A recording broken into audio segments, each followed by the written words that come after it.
분명히 왼쪽 종목 같은 경우에는 자, 여기에서 사서 여기에서 팔고 다시 내려오면 사서 일을 열심히 하면 승진을 할 수가 있고요. 공부를 열심히 하면은 좋은 대학에 갈 수가 있죠. 그리고 운동을 열심히 하면 몸이 건강해지고 마찬가지로 운동도 잘할 수 있습니다. 그런데 과연 주식 투자를 열심히 하면 수익률이 올라갈까요? 주식 투자는 좀 다릅니다. 열심히 하면 수익률에 도움이 되는 행위가 있는 반면에 열심히 하면 할수록 오히려 투자 수익률을 깎아먹는 그런 부분도 있습니다. 그래서 오늘은 일반적으로 투자자들이 열심히 하긴 하는데 그럴수록 투자 수익률에 부정적인 영향을 미치는 그런 행위들이 무엇이 있는지 크게 5가지에 대해서 알아보도록 하겠습니다. 첫 번째는 바로 시세창을 열심히 보는 행위입니다. 자, 왼쪽에는 주가가 엄청나게 오르는 종목이 있고요. 반대로 오른쪽에는 주가가 막 급락하는 종목이 있습니다. 이 시세창을 계속해서 보잖아요. 그렇다면 분명히 왼쪽 종목 같은 경우에는 여러분이 살 가능성이 높습니다. 반대로 오른쪽 종목 같은 경우에는 만약에 이 종목을 보유하고 있다고 한다면 나도 모르게 손실을 회피하기 위해서 바로 팔아버릴 수밖에 없겠죠. 그런데 재미있는 거는 우리가 사잖아요. 이렇게 급등하는 종목을. 그렇다면 그때부터 또 조정이 나와요. 반대로 급락하는 종목을 쳐다보기도 싫어서 손절을 하면 그때부터 또다시 반등이 나옵니다. 원래 주식이 그렇습니다. 대부분 같은 생각을 하고 있기 때문에 특정 종목을 매수하면은 우르르 몰려가서 매수를 하고요. 반대로 매도를 하면 우르르 몰려가서 매도를 합니다. 그렇기 때문에 순간적으로 주가가 과도하게 오르거나 과도하게 내리는 현상이 발생을 합니다. 그래서 그 이후에는 평균 회귀의 법칙이라고 해서 다시 올랐던 주가가 좀 조정을 받는다든지 아니면은 내렸던 주가가 다시 반등을 한다든지 자, 그런 흐름이 나타나기 마련이죠. 그래서 시세를 우리가 계속해서 보고 있으면 사실 내가 그 기업에 투자한 아이디어 그리고 그 기업의 가치 그런 부분에 대해서 확신이 사라집니다. 그래서 뇌동 매매를 할 수 있다. 결과적으로 그렇다면은 우리 투자 수익률에 부정적인 영향을 미치게 되겠죠. 그리고 이렇게 시세창을 보고 있는 행위는 상당히 중독성이 있어요. 되게 재밌거든요. 1분 1초가 되게 궁금하고 그렇기 때문에 여러분의 본업에도 지장을 미치게 됩니다. 여러분들이 증권사의 프랍 트레이더나 아니면은 단타, 트레이딩을 위주로 하는 전업 투자자가 아닌 이상은 시세창은 멀리할수록 좋습니다. 두 번째는요, 바로 주가의 고점과 저점을 맞추려는 시도입니다. 마찬가지로 두 기업의 차트가 나와 있네요. 자, 위의 기업은 주가가 상당히 많이 하락을 했습니다. 반대로 밑에 기업은 주가가 뭐 완전히 그냥 로켓 수준이네요. 엄청나게 올랐어요. 자, 먼저 위의 기업의 주가를 보면 일단은 고점이 거의 한 46만원. 그 뒤로 계속해서 하락을 해서 지금 현재 거의 뭐 최저가 수준 14만원까지 떨어졌잖아요. 그리고 나서 반등을 했단 말이에요. 자, 그렇다면 바로 이 지점이 이 기업의 최저점일까요? 밑에 기업 볼게요. 밑에 기업은 정반대죠. 지금 주가가 엄청나게 올랐어요. 그럼 각도도 더 이상 이제 높아질 각도가 없습니다. 거의 직각 수준이에요. 그렇다면은 이 기업의 주가는 과연 최고점일까요? 자, 며칠 후, 몇 달 후 두 기업들의 주가 흐름을 살펴보니까 자, 일단은 단기적인 저점 맞았어요. 위 기업 같은 경우에는. 자, 그런데 또다시 이렇게 급락을 하면서 그 예전의 저점을 다시 뚫고 내려가는 그런 흐름이 나왔습니다. 자, 속된 말로 뭐 지하 2층까지 있는 줄 알았는데 지하 3층, 지하 4층 계속해서 땅굴을 파고 내려가고 있다. 이런 표현을 사용을 하죠. 바로 그러한 케이스가 돼버렸습니다.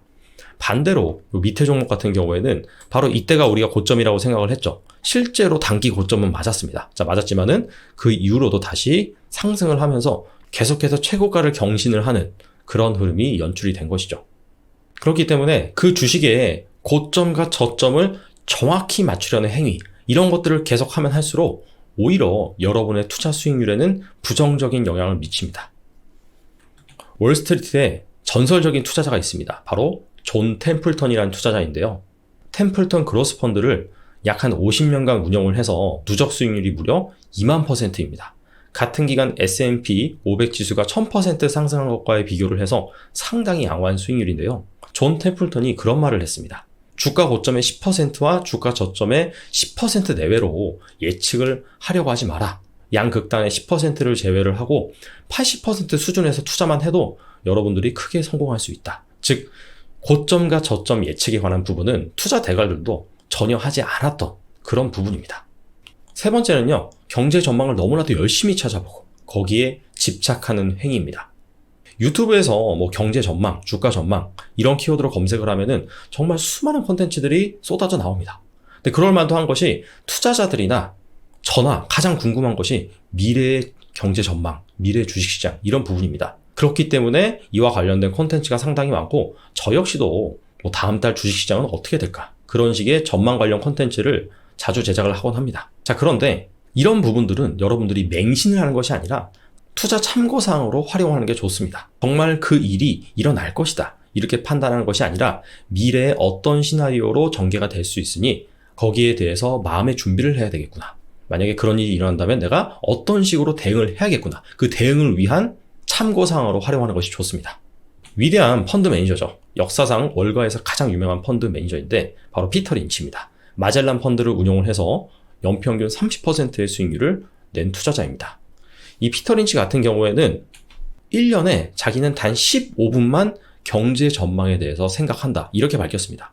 어떻게 자기가 또 1년에 15분만 생각하는지 그거를 계산했다는 것 자체가 좀 신기하긴 한데 아무튼 간에 이 피터 린치 같은 경우에는 전망을 하지 않는다는 것이죠. 그리고 인터뷰를 통해서 이런 말도 했어요. 금리를 3번 연속 맞추면 당신은 억만장자가 될 수 있다. 그런데 억만장자는 이 세상의 극소수다. 그 얘기는 3번 연속 맞추는 것 자체가 거의 불가능에 가깝다.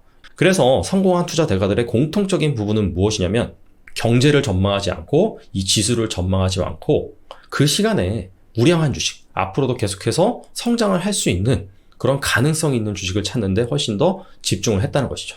자, 네 번째는 오르는 주식을 팔았다가 밑에서 다시 사기입니다. 이거는 사실 초보 투자자들보다 어느 정도 경력이 있는 그런 투자자들이 많이 하는 행위입니다. 저 역시도 많이 해봤어요. 자, 삼성전자의 주가입니다. 주가가 보시다시피 전반적으로 우상향을 하고 있죠. 계속해서 우상향을 하고 있는데 자, 주식은 거의 대부분이 그렇습니다. 올라도 한 번에 그냥 쫙 오르는 것이 아니라요. 이렇게 웨이브를 그리면서 파동을 그리면서 주가가 상승을 하기 마련입니다.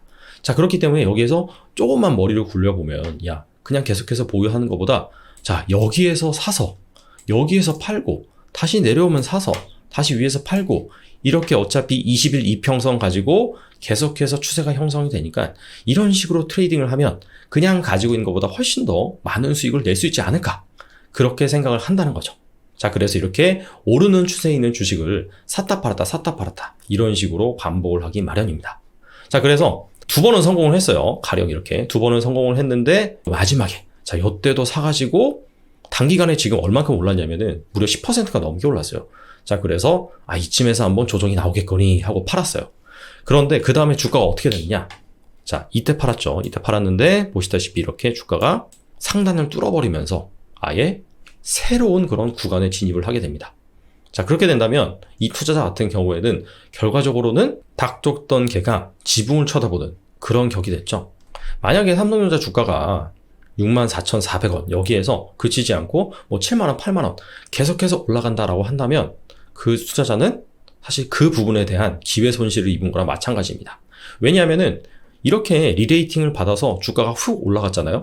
그러면 이때 판 투자자 같은 경우에는 주가가 이때까지 내려올 때까지 못 사요. 왜냐면 나는 6만원에 팔았는데 주가가 지금 64,000원이란 말이에요. 그러면 차라리 내가 안 팔고 보유하고 있었더라면 그 수익을 내가 가져갈 수 있었는데 라는 그런 부분 때문에 절대 이 위에서 사긴 힘듭니다. 다시 밑에까지 내려올 때까지 기다릴 수밖에 없다. 근데 그런 기회를 잘 안 주죠. 그 뒤로 계속해서 날아갈 가능성도 있습니다.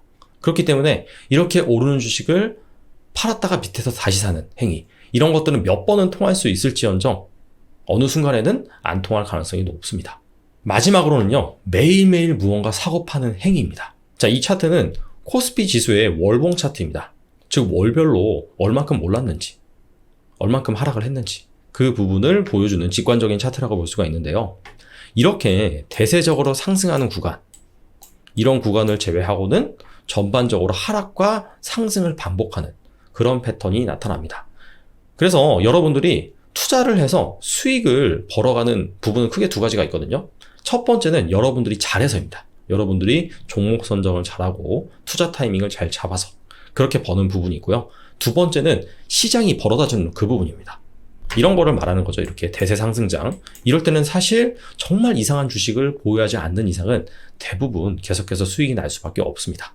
그런데 정말 상위 1%의 투자자가 아닌 이상은 여러분들이 정말 투자를 잘해서 버는 것보다는 이 시장이 벌어주는 이 부분이 더 큽니다. 그래서 여러분들이 매일매일 무언가를 사고 팔고 이런 행위를 하는 것 자체가 큰 의미가 없어요. 왜냐하면 시장이 상당히 안 좋을 때 그런 상황에서는 여러분들이 아무리 열심히 노력을 해도 사실 투자 수익률을 내기 힘들기 때문입니다. 그리고 만약에 여러분들이 큰 손해를 봤어요. 그렇다면 사람 심리가 그 손해를 만회하기 위해서 더 열심히 투자하는, 더 열심히 종목을 찾아다니는 행위를 할 수밖에 없거든요. 자, 그런데 시장이 계속해서 안 좋다라고 한다면 그런 행위를 해도 오히려 결과는 좋지 않을 가능성이 있습니다. 그래서 이거는 그냥 일반적인 투자자뿐만 아니라 트레이딩을 하시는 분들 같은 경우에도 오히려 너무 시장이 안 좋고 나와 지금 맞지 않는다라고 한다면 주식 비중을 확 줄이고 한동안은 주식을 쉬는 행위도 자주 합니다. 그 기간에 자기가 열심히 매매를 해봤자 오히려 수익률이 더 안 나올 가능성이 높기 때문입니다. 자, 지금까지 투자자들이 일반적으로 오해하고 있는 나는 되게 열심히 해서 수익률이 잘 나올 것으로 생각을 했는데 오히려 그러한 행위들이 나의 수익률을 갉아먹는 그런 부분 5가지에 대해서 알아봤습니다. 첫 번째가 시세를 많이 보는 거였죠. 두 번째가 주가의 고점과 저점을 맞추려고 노력하는 행위였습니다. 세 번째가 지나치게 경제 전망에 집착하는 행위. 네 번째가 오르는 주식을 팔았다가 밑에서 다시 사는 행위. 다섯 번째가 매일매일 무언가 투자하기 위해서 이렇게 사고 파는 행위. 이러한 행위들이 투자자들의 본능입니다. 그래서 사실 머리로는 잘 알고 있는데 시간이 또 지나면 지날수록 어느 순간에 또다시 그런 행위를 반복하는 나 자신을 발견할 수 있습니다. 그렇기 때문에 여러분들이 왜 손해를 봤는지 혹시라도 이런 행위 때문인지 아닌지 그런 것들을 꾸준히 한번 생각을 해보시고 복기를 해보시고 이러한 습관을 고쳐 나가신다면 분명히 여러분들의 수익률이 한 단계 더 올라갈 수 있을 것으로 생각을 합니다. 자, 오늘은 여기까지 하겠습니다. 감사합니다.